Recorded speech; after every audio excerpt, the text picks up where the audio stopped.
స్నేహం యొక్క విలువ. ఒకప్పుడు ఒక చిన్న గ్రామంలో రాము అనే పేద రైతు ఉండేవాడు. అతని దగ్గర కొద్దిగా భూమి ఉంది.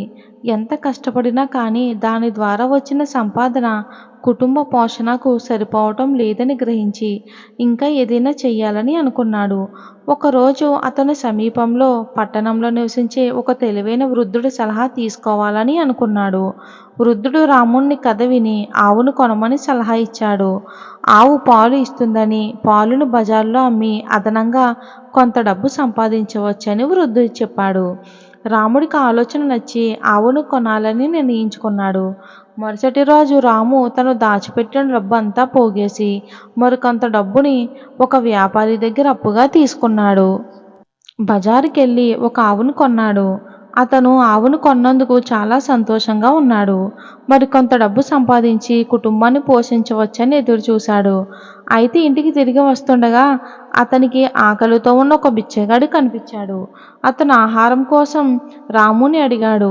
రాము దయగల వ్యక్తి కావటంతో బిచ్చగాడితో తన భోజనం పంచుకున్నాడు.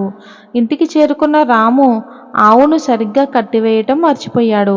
తెల్లవారి చూసేసరికి ఆవు పారిపోయింది. ఆవును కొనుక్కోవటానికి అప్పుగా తీసుకున్న డబ్బు ఎలా తీర్చాలో చాలా దిగులుగా ఉన్నాడు రాము. రోజులు గడుస్తున్నాయి. ఆవు జాడ లేదు. ఒకరోజు వృద్ధుడు రాము వద్దకు వచ్చి ఆవు గురించి అడిగాడు. ఏం జరిగిందో రాము మొత్తం చెప్పాడు వివరంగా. ఆ వృద్ధుడు రాముని స్నేహితుల సహాయం కోరమని సలహా ఇచ్చాడు. రాముకి అప్పటిదాకా స్నేహితుల ప్రాముఖ్యత ఏంటో తెలీదు. తన స్నేహితుల వద్దకు వెళ్ళి తన సమస్యను వారితో పంచుకున్నాడు. అందరూ కలిసి అతడికి సహాయం చేయడానికి ముందుకు వచ్చారు. వారు ఆవు కోసం వెతికారు. కొద్ది రోజులు వెతికిన తర్వాత చివరకు సమీపంలో పొలంలో మేస్తున్న ఆవును గుర్తించారు.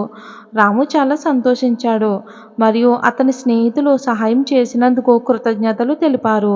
అవసరమైన సమయాల్లో మన స్నేహితులే మనకు ఆసరా. ఒక్కరి వల్ల కాని పని నలుగురితో కలిసి చేస్తే ఫలితం ఉంటుందని మనం ఎల్లప్పుడూ మన స్నేహితులను ఆదరించాలని రాము గ్రహించాడు.